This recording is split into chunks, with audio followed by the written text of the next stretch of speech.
आज की कहानी है शैतान के 3 सोने के बाल। बहुत पुराने समय की बात है। एक बार बहुत गरीब औरत ने एक सुंदर बेटे को जन्म दिया। उस बच्चे के हाथ पर नीले रंग का एक बड़ा सा दाग था, जो पंडितों के अनुसार उसे भाग्यवान बना रहा था। उसके जन्म के साथ ही उस गांव के ज्ञानी ज्ञानी पंडितों ने भविष्यवाणी की कि ये बच्चा 14 साल की उम्र में एक राजकुमारी से विवाह करेगा और खुद राज करेगा। एक दिन ऐसा ही हुआ कि एक राजा शिकार खेलते हुए रास्ता भूलकर उसी गांव में आया जहां उस बालक का जन्म हुआ था। गांव वालों ने उस राजा को पहचाना नहीं, क्योंकि उन लोगों ने कभी उसे देखा नहीं था। गांव के एक बूढ़े ने बातों बातों में राजा को बताया कि कुछ दिनों पहले उसके गांव में एक ऐसा बच्चा पैदा हुआ है जो 14 साल की अवस्था में इस राज्य के राजा की लड़की से विवाह करेगा। राजा को ये बात सुनकर बहुत गुस्सा आया, क्योंकि कुछ दिन पहले उसके घर में एक बेटी का जन्म हुआ था। राजा वैसे भी बहुत ही घमंडी और कठोर हृदय का व्यक्ति था। राजा ने सोचा कि क्यों न मैं इस गरीब औरत को कुछ धन देकर इसका बच्चा इसे ले लूं और उसका काम तमाम कर ले, तो न ही ये भाग्यवान बच्चा रहेगा और न ही मेरी राजकुमारी से विवाह कर पाएगा। वह गांव के उस बूढ़े से बोला, बाबा तुम मुझे उस औरत के पास ले चलो, वह उस बच्चे को ठीक ढंग से नहीं पाल पाएगी, मैं उस बच्चे को अच्छे से पाल कर बड़ा करूँगा। बूढ़ा उस राजा को उस भाग्यवान बच्चे की माँ के पास ले गया। राजा ने उससे अपना बच्चा देने की विनती की और बोला, तुम बहुत गरीब हो, इस बच्चे को कैसे पाल सकोगी, ये बच्चा मुझे दे दो, मैं इसे बहुत अच्छी तरह पालूंगा। वह गरीब औरत उसे अपना बच्चा देने से इनकार करती रही। तब राजा ने उसे बहुत सा धन दिया और बोला, इस धन से तुम अपना पेट पालना और जब ये तुम्हारा भाग्यवान बेटा बड़ा हो जाएगा तो खुद ही तुम्हारे पास आ जाएगा। गरीब माँ ने सोचा, चूँकि ये बहुत ही भाग्यवानशाली बच्चा है, इसलिए ये अमीर आदमी इसे लेने मेरे घर आ पहुँचा है। शायद ये ईश्वर की इच्छा है। बहुत सोच विचार करके बाद उस गरीब औरत ने अपना बच्चा राजा को दे दिया। राजा ने उस बच्चे के लिए एक लकड़ी का संदूक खरीदा और उस संदूक में डालकर बहते हुए पानी में छोड़ दिया। उसने सोचा कि दम घुटने से बच्चा उस संदूक के अंदर ही मर जाएगा। वह ये सोचकर मन ही मन बहुत खुश हो रहा था कि उसने अपनी प्यारी सी बेटी को उस अनचाहे पति से बचा लिया। मारने वाले से बचाने वाला बड़ा होता है। यही उस बच्चे के साथ भी हुआ। वह लकड़ी का संदूक बहते बहते एक पंचक्की में जाकर पटक गया। उस पंचक्की पर काम करने वाले नौकर ने जब वह लकड़ी का बक्सा देखा तो बहुत खुश हुआ। उसने सोचा कि उस बक्से में जरूर ढेर सारा धन होगा। उसने पानी में घुसकर इस संदूक को बाहर निकाला। जब उसने संदूक को खोला तो देखा कि गंदे से कपड़े पहने एक बच्चा उसमें सो रहा था। नौकर ने सोचा कि ये बच्चा मेरे किस काम का, क्यों न मैं इस बच्चे को पंचक्की के मालिक के पास ले जाऊं, वे जरूर इसे अपने पास रख लेगा, क्योंकि उसका अपना कोई बच्चा नहीं है। ऐसा सोचकर वे नौकर उस बच्चे को अपने मालिक के पास ले गया। पंचक्की का मालिक उस बच्चे को देखकर बहुत खुश हुआ। उसने सोचा कि शायद ईश्वर ने उसकी पत्नी की प्रार्थना सुन ली और इस बच्चे को उसके पास भेज दिया। उन दोनों पति पत्नी ने बड़े प्यार और लगन से उस बच्चे को पालना शुरू किया। जैसे जैसे वह बच्चा बड़ा होता गया, उसके चेहरे पर तेज आता गया। उसे कोई भी देखता ही रह जाता। एक दिन एक घटना ऐसी घटी जिसने उस बच्चे के जन्म के समय की भविष्यवाणी को सच्चा सिद्ध कर दिया। राजा किसी काम से उसी रास्ते से बाहर जा रहा था जिस रास्ते पर वे पंचक्की थी। रास्ते में अचानक बहुत बड़ा तूफान आ गया तो राजा को उसी पंचक्की के पास रुकना पड़ा। राजा ने उस सुंदर से युवक को दुकान पर बैठे देखा तो उस पंचक्की के मालिक से पूछा, क्या ये तुम्हारा बेटा है? ये तो बहुत ही सुंदर है। चक्की का मालिक बोला, ये मेरा बेटा ही है, क्योंकि हमने ही इसे पाल पोस कर बड़ा किया है। आज से करीब 14 साल पहले ये बच्चा हमें एक लकड़ी के संदूक में मिला था। राजा को पुरानी बातें एकदम ताज़ा हो गई। उसे चक्की के मालिक की बात सुनकर बहुत आश्चर्य हुआ कि ये बच्चा जिसे वे अब तक मरा हुआ समझ रहा था अभी तक जिंदा है। उसने उस लड़के को ख़त्म करने की तरकीब भी सोची। वे पंचक्की के मालिक से बोला, क्या आप इस लड़के को मेरा एक काम करने की आज्ञा दे सकते हैं? मैं रानी के पास एक पत्र भिजवाना चाहता हूँ। ये पत्र बहुत ही ज़रूरी है। मैं इस काम के लिए इसे सोने के 2 सिक्के दूंगा। लड़के ने फौरन हाँ कर दी और चक्की का मालिक भी उसे भेजने के लिए तैयार हो गया। राजा ने झट से अपनी रानी को एक पत्र लिखा। उसने लिखा, जैसे ही ये लड़का तुम्हारे पास मेरा ये पत्र लेकर पहुँचे, तुम इसे मरवा देना और महल से दूर दफना भी देना। ये सब कुछ मेरे पास आने से पहले हो जाना चाहिए। इतना लिखने के बाद उसने मुहरबंद वे पत्र पर उस लड़के को दे दिया। लड़का उस पत्र को लेकर राजमहल की ओर चल पड़ा। वे आज तक अपने घर से कहीं बहुत दूर नहीं गया था, अतः राजमहल का रास्ता नहीं ढूंढ सका और जंगल में ही भटकने लगा। शाम ढल चुकी थी, तभी अंधेरे में उसे दूर से रोशनी आती हुई दिखाई दी। वे दौड़कर उस रोशनी की तरफ गया तो देखा कि वहाँ एक छोटा सा कच्चा घर था। उस घर में कोई दरवाज़ा नहीं था। जब वे उस घर में घुसा तो उसने देखा कि एक बूढ़ी औरत आग जला रही है, बिल्कुल अकेली बैठी है। वे औरत उस लड़के को अपने सामने देखकर डर गई। उसने लड़के से पूछा, बेटा तू कहाँ से आ रहा है और तुझे कहाँ जाना है? लड़के ने जवाब दिया, मैं पास के गांव की पंचक्की से आ रहा हूँ और रानी माँ को ये खत देने जा रहा हूँ, पर मैं इस जंगल में अपना रास्ता भूल गया हूँ। रास्ता ढूंढते ढूंढते शाम हो गई। अंधेरे में मुझे यहीं पर एक घर दिखाई दिया, इसलिए मैं रात गुजारने के लिए यहाँ आ गया। उस बूढ़ी औरत को उस लड़के पर बहुत दया आई, क्योंकि वे डाकुओं के ठहरने की जगह थी और वे बूढ़ी औरत उन डाकुओं की नौकरानी थी। उसे डर था कि अगर डाकुओं ने उसे देख लिया तो उसे मार डालेंगे। लड़के को ये जानकर पहले तो बहुत डर लगा कि वे डाकुओं के घर में घुस गया है, पर अंधेरे में कहीं और जाना ये आसान काम नहीं था और दिन भर चलते रहने के कारण वे बहुत थक चुका था।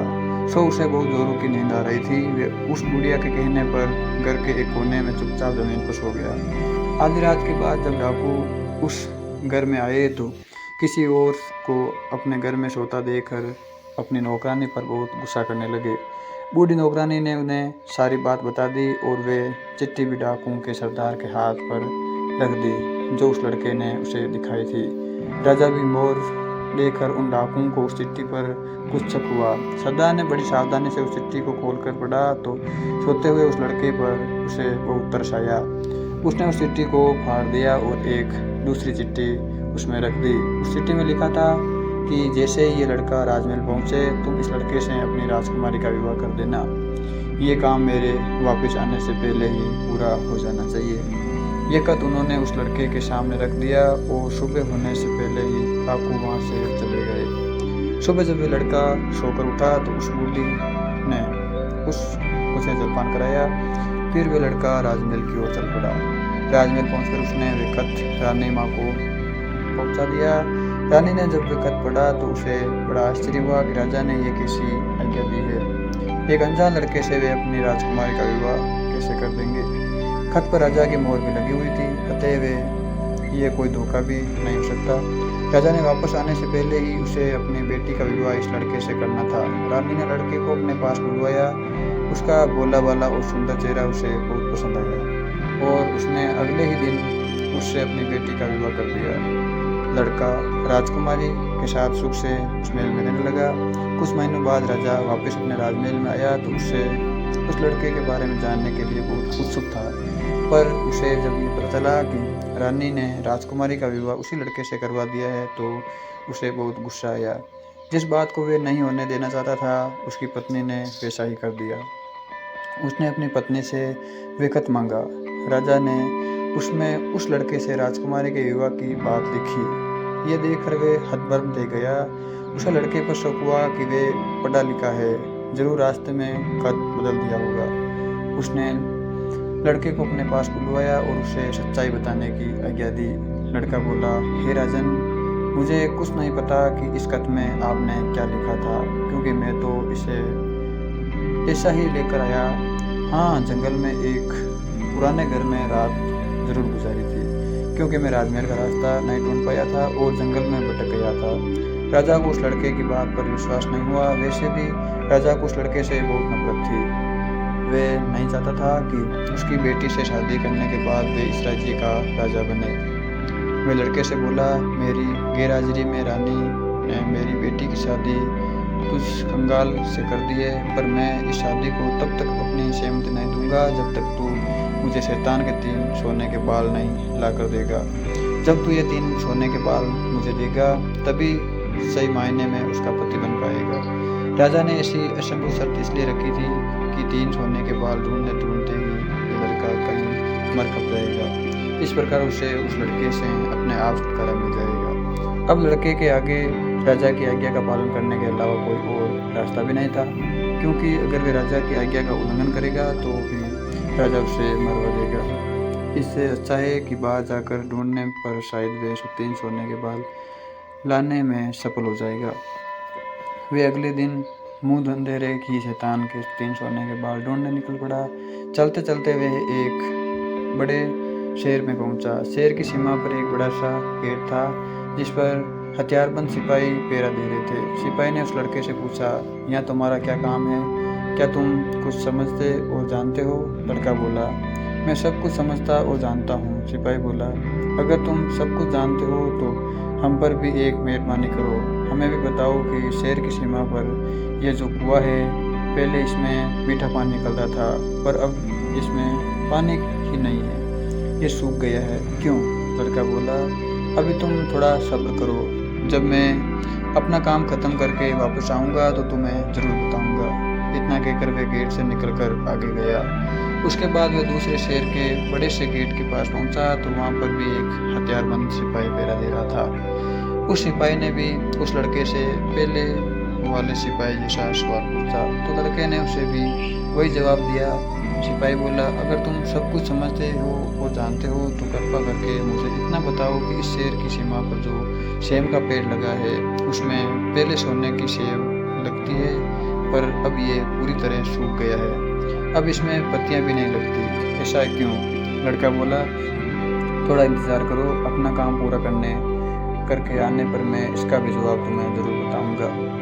इतना कहकर वे आगे चल दिया और चलते चलते तीसरे शहर की तरफ सीमा पर पहुंचा तो वहाँ पर भी एक बड़ी सी नदी थी जिसमें एक छोटी सी नाव थी और एक नाविक उस पर बैठा था। नाविक ने उसे पूछा, तुम यहाँ क्यों आए हो और यहाँ के बारे में क्या समझते और क्या जानते हो? लड़का बोला, मैं सब कुछ जानता हूँ। नाविक बोला, अगर तुम सब कुछ समझते हो जानते हो तो कृपा करके मुझे ये बताओ कि आने जाने के इस काम से मुझे छुटकारा कैसे मिलेगा? लड़का बोला, इस सवाल का जवाब मेरे वापस आने पर तुम्हें ज़रूर मिलेगा, पर पहले तुम मुझे नदी पार करवाओ। नाविक ने उसे अपनी नाव पर बिठाकर दूसरे किनारे पर छोड़ दिया। जैसे ही वह नदी के दूसरे किनारे पर गया उसे वहाँ नीचे की ओर जाने वाला कच्चा और अंधेरा सा रास्ता दिखाई दिया। वह उसी रास्ते पर चल पड़ा। काफ़ी नीचे पहुँचने पर उसे एक बूढ़ी औरत आंगन में बैठी हुई दिखाई पड़ी। जैसे ही उसने उस घर में प्रवेश किया तो वह बूढ़ी औरत ने उसे पूछा, अरे बच्चे, तू कौन है और यहाँ पर क्यों आया है? तुझे पता नहीं कि यहाँ पर शैतान रहता है? लड़का बोला, मैं ठीक जगह पर आया हूँ, अब मुझे मेरी सहायता करो आप। मुझे शैतान के सिर के 3 सोने के बाल चाहिए, नहीं तो मुझे मेरी पत्नी वापस नहीं मिलेगी। बूढ़ी औरत बोली, बेटा, ये तो तेरी बहुत बड़ी मांग है, इसे पूरा करना इतना आसान नहीं है। जब राक्षस घर वापस आकर तुझे यहाँ देखेगा तो बच्चा ही चबा जाएगा, इसलिए तुझे ही तेरी रक्षा करनी पड़ेगी। उस बूढ़ी औरत को लड़के पर तरस आ गया। उसने चिंता बनाकर उसे अपनी स्कर्ट की चुन्नटों में छुपा लिया। लड़का बोला, बूढ़ी माँ, मुझे आपसे 3 सवालों के जवाब भी पूछने हैं। पहला सवाल है, एक कुआं जिसमें से पहले शरबत की तरह मीठा पानी निकलता था आजकल क्यों सूख गया है? दूसरा सवाल है कि एक सेब का पेड़ जिस पर पहले सोने के सेब लगते थे अब उस पर पत्ते भी नहीं लगते, ये पेड़ क्यों सूख गया है? तीसरा सवाल है कि एक नाविक को क्यों हमेशा इधर से उधर जाना पड़ता है, उसे ऐसे छुटकारा क्यों नहीं मिलता? बूढ़ी दाई माँ बोली, ये 3 बड़े कठिन सवाल है, इन सवालों के जवाब भी हमें राक्षस से ही मिल सकते हैं। मैं तेरे लिए ये कोशिश ज़रूर करूँगी। अब तो चुपचाप, नहीं तो जिंदा नहीं बच पाएगा। शाम को राक्षस घर पहुंचा। अंदर घुसते ही उसने शोर मचाना शुरू कर दिया, मुझे अपने घर पर किसी मनुष्य की गंध आ रही है, आज ज़रूर कुछ गड़बड़ है, यहाँ कौन आदमी आया था? इतना कहकर उसने पूरे घर में झाँक कर देखा पर उसे कोई भी मनुष्य नहीं मिला। उसकी दाई माँ उस पर गुस्सा करने लगी और बोली, अभी कुछ देर पहले ही तो मैंने पूरा घर साफ किया है, मुझे तो यहाँ कोई मनुष्य नहीं दिखाई दिया, लगता है तेरी नाक में ही मानस गंध घुस गई है। चुपचाप आराम से बैठ और भोजन कर। राक्षस को जब कोई मनुष्य नहीं मिला तो उसे अपनी दाई माँ की बात पर विश्वास करना पड़ा। वे चुपचाप खाना खाकर वहीं जमीन पर बिछी हुई बड़ी सी चटाई पर लेट गया। लेटते ही उसे नींद आ गई। उसकी दाई माँ भी आज उसके पास बिछी दूसरी चटाई पर लेट गई, क्योंकि आज उसे उस राक्षस के बालों से उसके सोने के 3 बाल तोड़ने थे। जब राक्षस नींद में जोर जोर से खरींटे लेने लगा तो दाई माँ ने उसके सिर से सोने के 1 बाल उखाड़ लिया। राक्षस दर्द से कर्रा उठा। ओ माँ, तू ये क्या कर रही है? मेरे बाल क्यों खींच रही है? दाई माँ बोली, बेटा मैंने अभी भयंकर सपना देखा तो डर के मारे तेरे बाल पकड़ लिए। राक्षस बोला, ऐसा कौन सा सपना था जिससे तुम इतना डर गई? बूढ़ी माँ बोली, मैंने सपने में देखा कि बाजार वाला कुआं जिसमें शरबत निकलता था अब सूखा पड़ा है। इसमें किसका कसूर है? राक्षस बोला, इसके सिवाय मेरे कोई नहीं जानता। उस कुएं के नीचे एक बड़ा सा पत्थर है और उसी पत्थर के नीचे एक बड़ा सा मेंढक रहता है। अगर उस बड़े से मेंढक को मार दिया जाए तो उस कुएं से फिर से शरबत निकलना शुरू हो जाएगा। इतना कहकर राक्षस फिर जोर जोर से खर्चे बढ़ने लगा। दाई माँ को जब विश्वास हो गया कि राक्षस पूरी तरह से सो गया है तो उसने उसके सिर से सोने का दूसरा बाल उखाड़ लिया। राक्षस फिर जोर से चीखा, ओ माँ, ये तू क्या कर रही है? दाई माँ बोली, बेटा बुरा मत मान, मैंने फिर से एक अजीब सा सपना देखा था, तभी डर से मारे तेरे बाल मेरे हाथ में आ गए। राक्षस ने पूछा, ऐसा कौन सा सपना है जिससे तू इतना डर गई थी? बूढ़ी माँ बोली, मैंने सपने में देखा कि उस राज की सीमा पर जो सेम का पेड़ है, जिस पर पहले सोने के सेब लगते थे, अब वो सूख गया है। इसके सूखने का क्या कारण है? राक्षस बोला, इस पेड़ की जड़ में एक चूहा रहता है जो इसकी जड़ को काटता रहता है। अगर उस चूहे को मार दिया जाए तो ये पेड़ फिर से सोने के सेब देने लगेगा। पर अब तू मुझे अपने सपनों से परेशान मत कर, मुझे चैन से सोने दे। इतना कहकर थोड़ी देर बाद वे राक्षस फिर जोर जोर से खर्राटे लेने लगा। जैसे ही बूढ़ी माँ को लगा कि राक्षस सचमुच सो गया है तो उसने तीसरी बार सोने के बाल को उखाड़ लिया।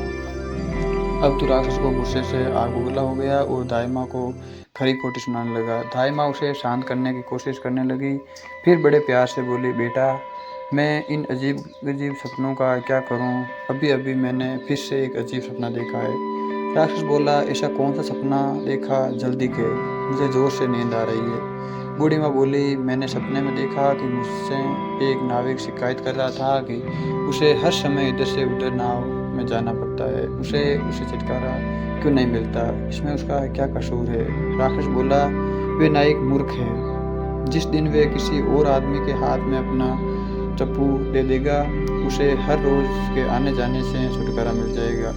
इतना कहकर राक्षस फिर से अपनी चटाई पर लेट गया और खर्राटे लेने लगा। अब दाई माँ ने उस लड़के को अपने स्कर्ट से निकाला और उसे 3 सोने के बाल देकर बोली, अपने 3 सवालों के जवाब तो सुन चुका है, अब ये ले 3 बाल और तुरंत यहाँ से भाग जा।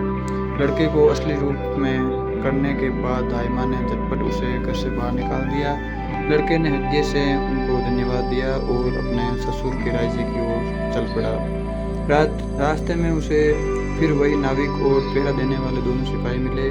नाविक ने जब उसे दूसरी ओर उतारा तो वे लड़का बोला, तुम अपना ये चप्पू किसी और के हाथ में दे देना, तभी तुम्हें इस रोज के आने जाने से छुटकारा मिल जाएगा। जब सिपाही को उसने उसके प्रश्न का उत्तर बताया तो उसे बहुत सा दंड एक गधे पर लाद कर उस लड़के को इनाम के रूप में दिया। वे उस दंड से लदे हुए गधे को लेकर जब पहले सिपाही के पास पहुंचा तो उसे भी उसके प्रश्न का उत्तर बताया। उस सिपाही ने भी बहुत सा दंड एक गधे पर लाद कर उसको इनाम दिया। अब वे सोने के 3 बाल और 2 गधे पर ढेर सारा दंड लेकर अपने ससुर के पास पहुंचा तो उसे देखकर राजा हैरान रह गया। 3 बाल और धन से भरे हुए 2 गधों का देखकर राजा ने उसे पूछा, तुम्हें ये इतना सारा धन कहाँ से मिला? लड़का बोला, मैं नदी के उस पार गया था, वहाँ मुझे बहुत सारा धन मिला, उसमें से कुछ धन मैं अपने साथ ले आया। राजा को लालच आ गया। वे लड़के से बोला, क्या मैं भी इस नदी के उस पार तुम्हारी तरह कुछ धन ला सकता हूँ?